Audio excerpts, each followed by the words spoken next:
Welcome to another podcast of the Inner Guidebook, a podcast that would be your inner guidebook, hopefully everybody's inner guidebook one day to a better life. And today I want to speak about something also that I've been going through myself.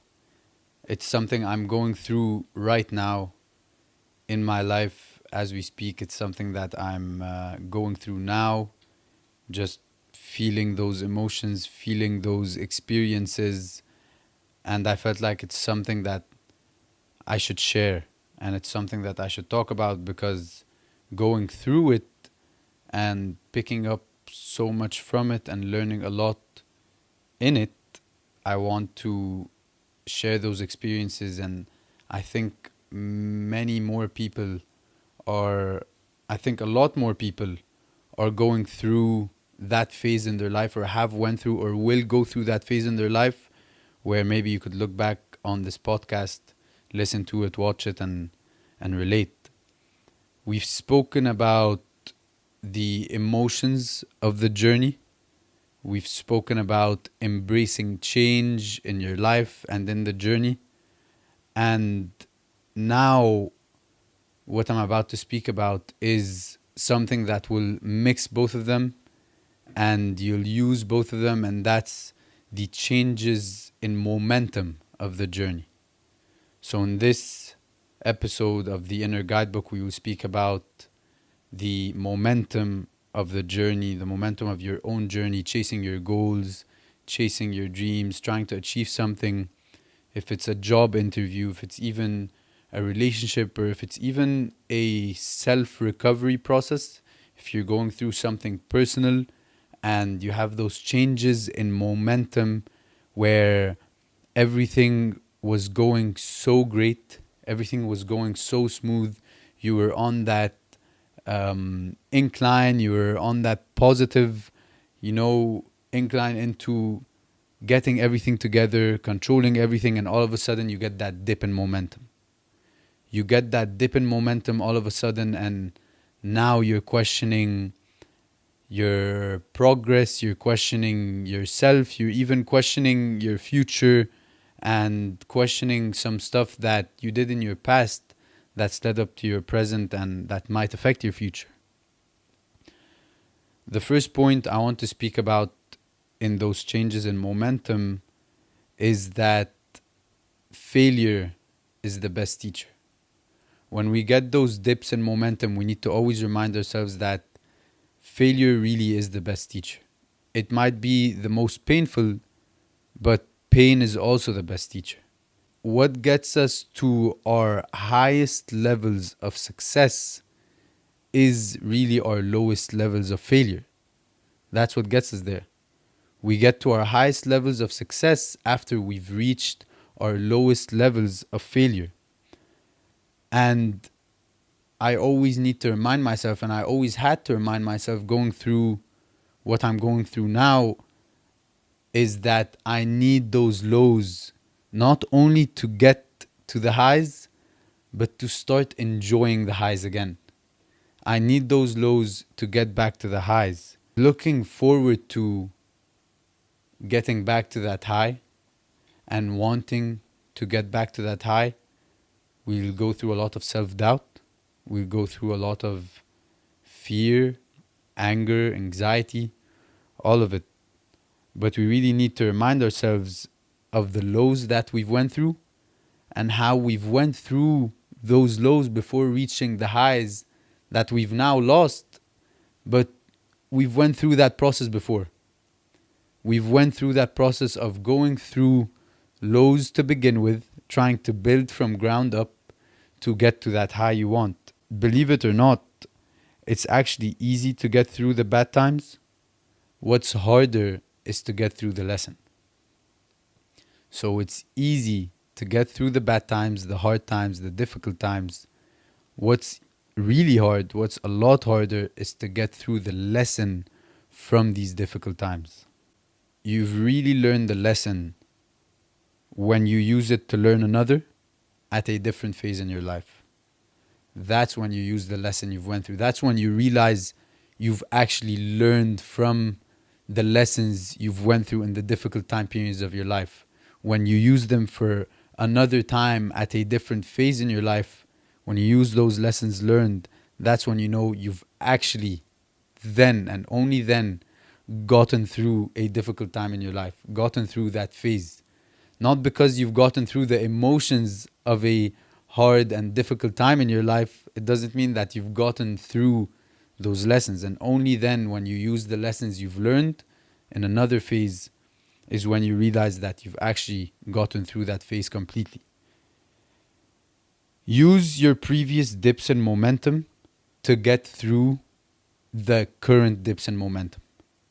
So on your journey, maybe this is the first time you've had those big sudden changes in momentum and that big dip in momentum where everything is starting to fall apart after it was going so smooth.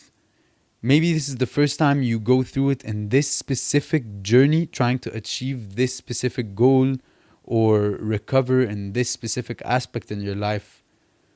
But there is no doubt that you've went through dips and momentum before in your life with something else completely.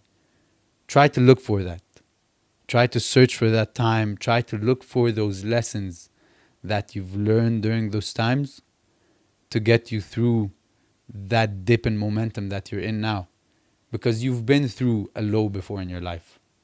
You've climbed your way back up from a relationship, from a lost job, from a crushed dream. You've climbed your way up again from something before.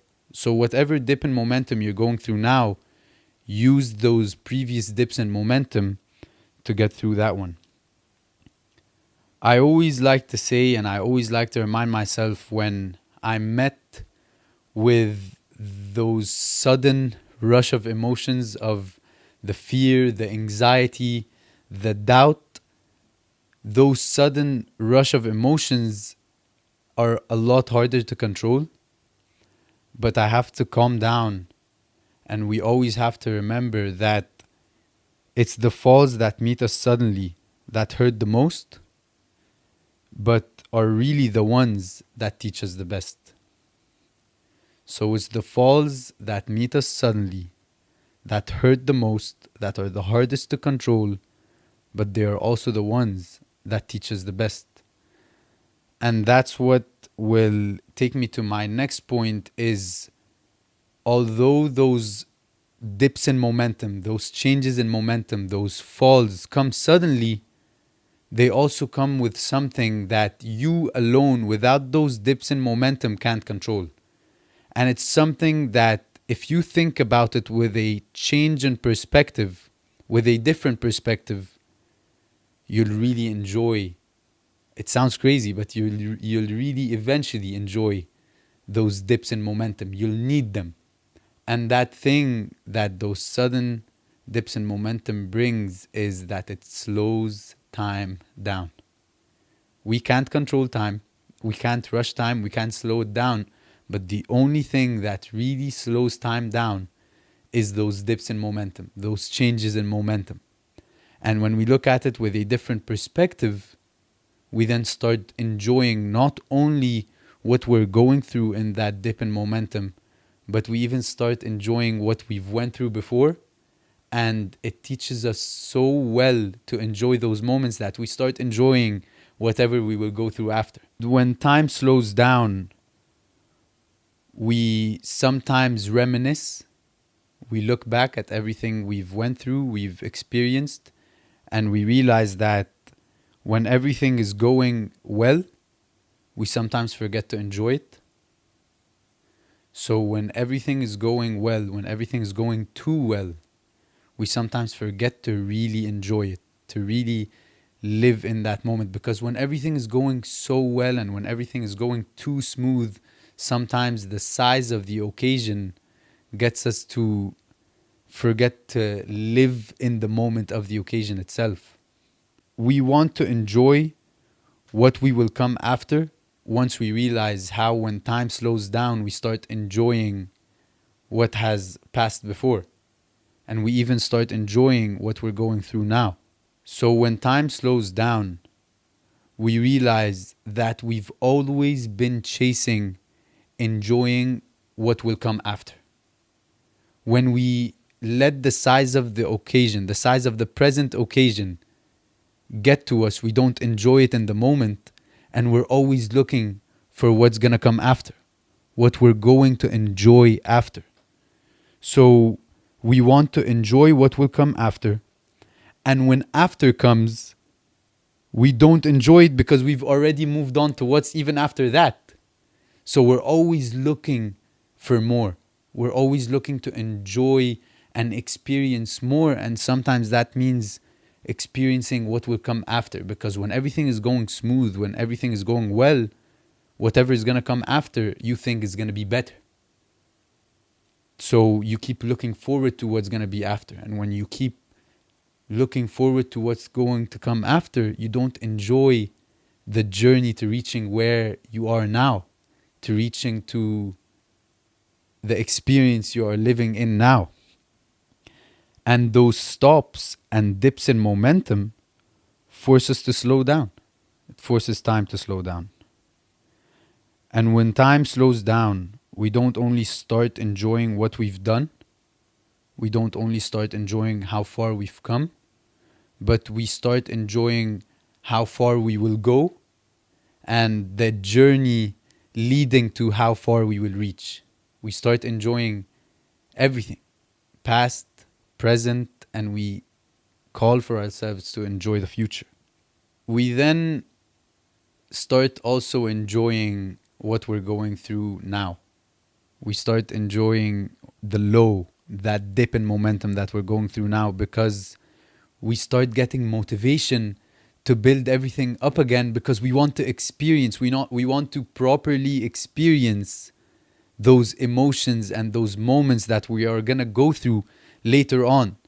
Unlike the emotions that we've went through that we didn't properly enjoy, the emotions that have passed that we didn't properly experience, going through those dips in momentum, time slowing down, teaching us that we should enjoy those moments more, you start getting motivated to bring everything back. You start working too hard, extra hard, and you start working properly and with a lot of inspiration to bring everything back, because you want to properly enjoy those moments now. You know how to properly enjoy those moments now. You know how happy living in the moment, living in the emotions will make you feel. This all comes from what we do when time slows down. So when time slows down, sometimes what helps us to realize that we didn't properly enjoy moments that we've been through, or we didn't properly enjoy and live the experiences that we've lived through, is to just stop. Sometimes you need to stop. You need to slow down. You need to zoom out and appreciate the journey that you've come on so far, the journey that you've lived through so far. Pause, take that time, reminisce, look back at what you've went through, look to what you're going through now, appreciate how hard you're working now to bring everything back. Take that time, take that pause, enjoy your journey, enjoy those daily smaller achievements, because these are the achievements, these are the experiences, the emotions that actually make up the journey. We realize when we're going through the journey, we realize when time slows down that before we go through that phase of it slowing down, we weren't only living the journey in natural, normal time, we were actually trying to speed it up somehow. So not only were we going at that steady pace of wanting to see what comes after and after, we were actually trying to speed time up to see what's after. And doing that, we didn't enjoy any of it, because at the time where you're doing most, you always feel like you need to be doing more. So at the time you're doing most, you always feel like you need to be doing more. And when you feel like you need to be doing more, you start trying to run faster. You start trying to go through the journey faster. And the times where we were doing most were actually the times where we felt like we weren't doing enough, like we needed to be doing more. When time slows down with those changes in momentum in the journey, we start enjoying those big milestones.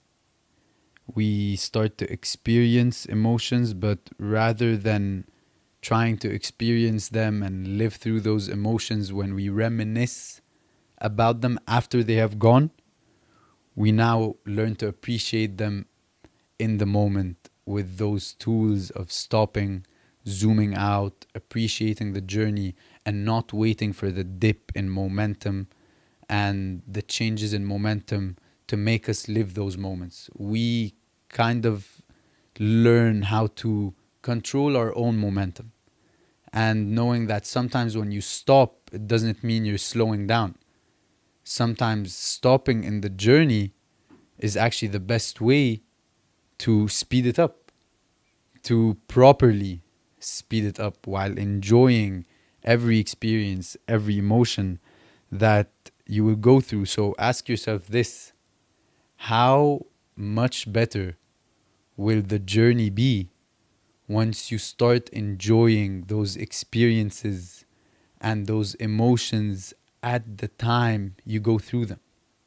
Not letting the size of the occasion make you lose control of living in the occasion. How much better will that journey be? You being happy when you're going through something good. You being excited when you're going through something big. Not feeling pressure when you're going through something big. Not feeling fear when you're going through something exciting, but feeling excited when it's exciting. Feeling happy when it's big. Feeling all those emotions, feeling all those experiences, appreciating yourself, how hard you worked, how much you had to put in to go through that journey. How much better will that journey be? And that brings me to my next point, which makes the journey not only so much better, but makes the journey so much smoother, makes those changes in momentum of the journey so much smoother. When we get those sudden dips, it's so easy to feel like everything is falling apart. But what I'm about to speak to you on now changes all of that. I had everything going through for me so smoothly, knowing when one fight will be, when the next fight will be, having dates for the whole year planned out for me. All of a sudden, I get, which is natural in sports, but all of a sudden I get a change in momentum. I won't call it dip in momentum, because when you learn to control it, it doesn't become a dip in momentum. And it's just learning to control what I can, learning what I can actually control and what I can't control. This is what really makes those dips in momentum change from dips to just a change in momentum. It doesn't have to be something worrying, sad, or bad when there's a dip in momentum, and controlling what you can really changes that. When controlling what you can, the first step to properly do it is to find success in the failures. Find success in those failures. Find small bits of success in those big failures. Small bits of highs in those sudden lows, in those big lows that you get that change the momentum of your journey. I want you to think of, or I learned to think of, the change and dips in momentum of my journey, and trying to find highs in the lows, trying to find success in the failures as a heart rate monitor. And how if it goes completely steady, you die. Your heart is not beating if it goes completely steady. That line is completely steady. It's completely straight. That's when we really die. And that's how you need to think about your dips and momentum. If you let it go steady without you trying to find success in those dips, trying to find highs in those failures, you then will stay there forever. So think of it as a heart rate monitor. And when you see those little spikes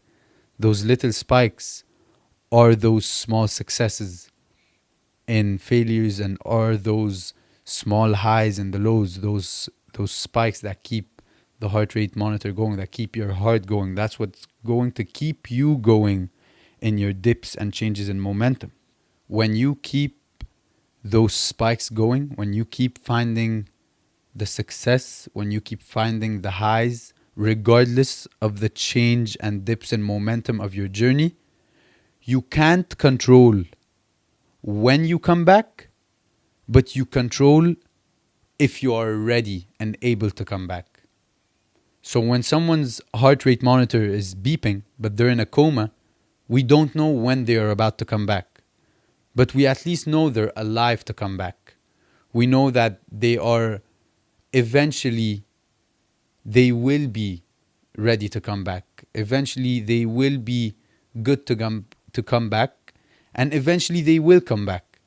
So when you keep finding those small success, those small highs, you can't control when you come back, but you will control how ready you are to come back, or how prepared you are to come back. And when that happens, you won't be met with it suddenly. There's always something you can do. There's always something you can improve in. So there's always something you can do to better prepare yourself for when you come back. There's always success that you could find in failure. There's always a high that you could find in the lows. There's always something to do. And the smallest things that you used to think aren't the ones that will make a difference in your journey are the biggest things now that will make the most difference in your journey. That's what you need to focus on.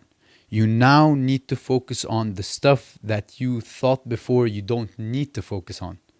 These are the success that you will find in those changes in momentum of your journey. When trying to control what you can and disregard controlling what you can't, just remember that it's a lot easier to find what you can't control. It's a lot easier to first find it. What you can't control is always easier to find, but impossible to control. So what you can't control is always the easiest to find, but impossible to control. And that's why we find it first. That's why we try to control it first, because it's the easiest to find. And that energy we waste on trying to control what we can't empties out our tank completely of controlling what we can. That's the real problem we will meet in those changes in momentum of the journey, in those dips in momentum of the journey. If you can't change it, you can't control it. Simple as that. If you can't change it, you can't control it.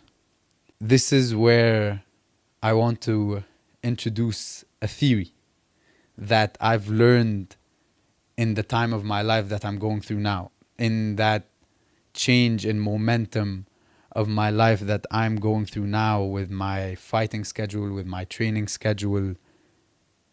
I've come up with this theory, and I want to introduce that theory that has been introduced to me by my dad, and my father is always speaking about it.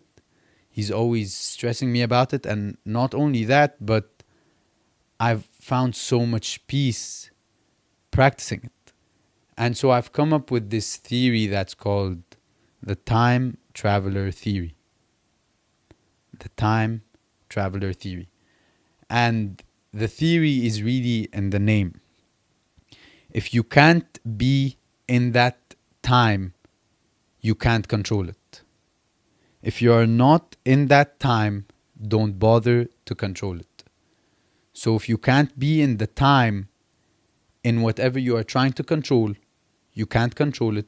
And if you can't go to that time, don't even bother controlling it.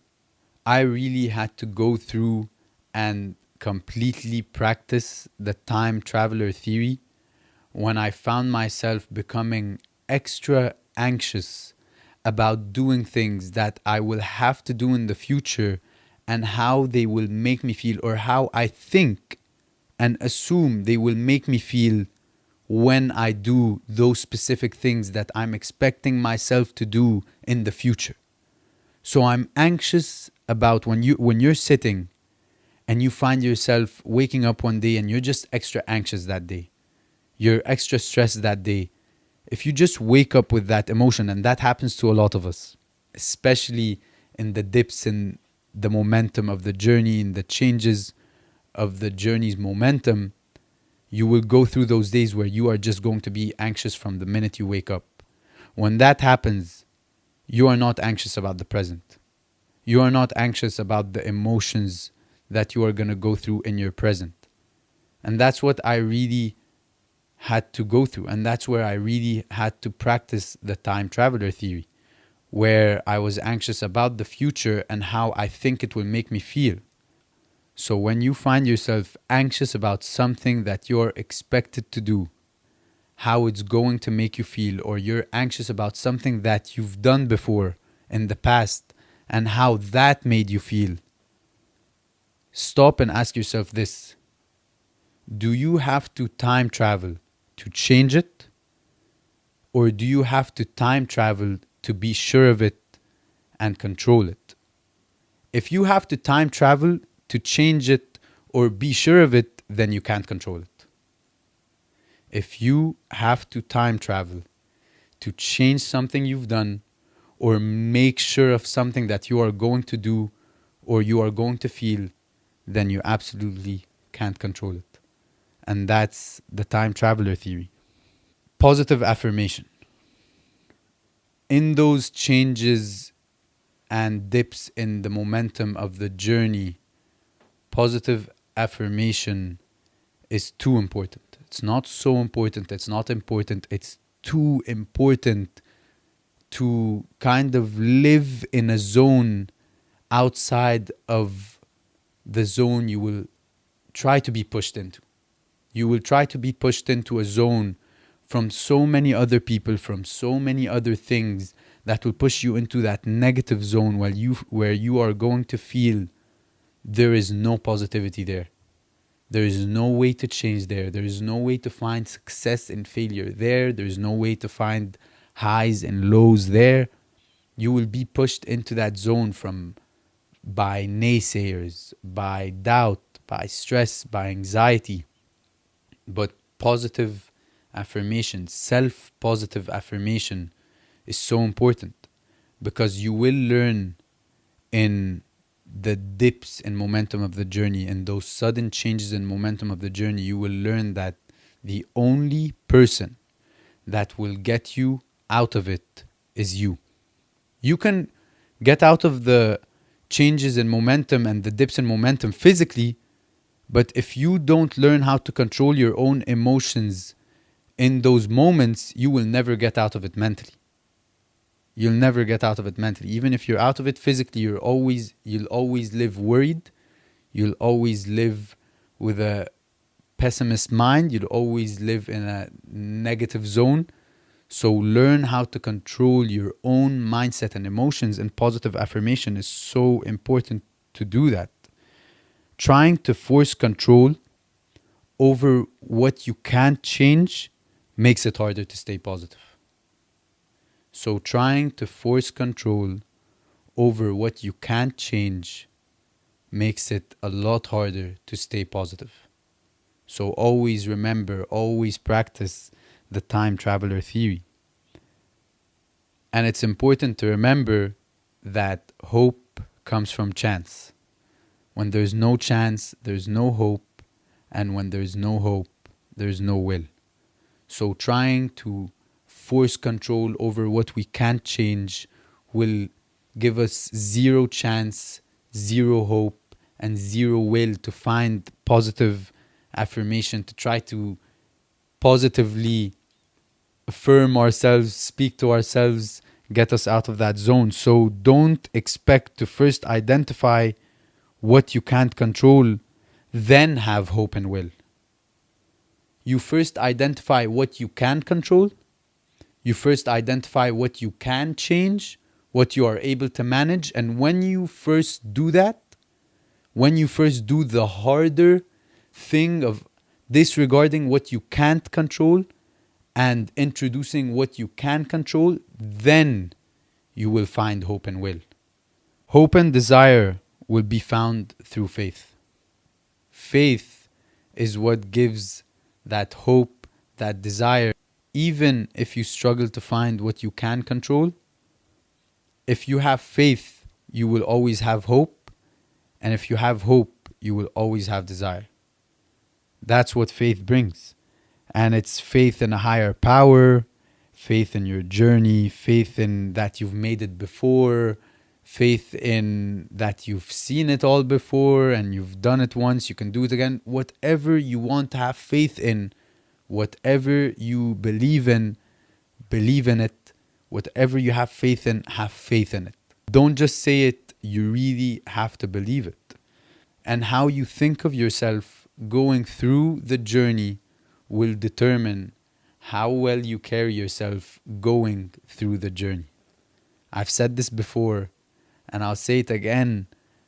In managing your emotions, in trying to stick to those positive affirmations, how well you think of yourself in that dip in momentum, in that change in momentum, will determine how well you carry yourself through that dip in momentum, through that change of momentum in your journey, and trying to bring everything back and trying to bring everything steady and good again.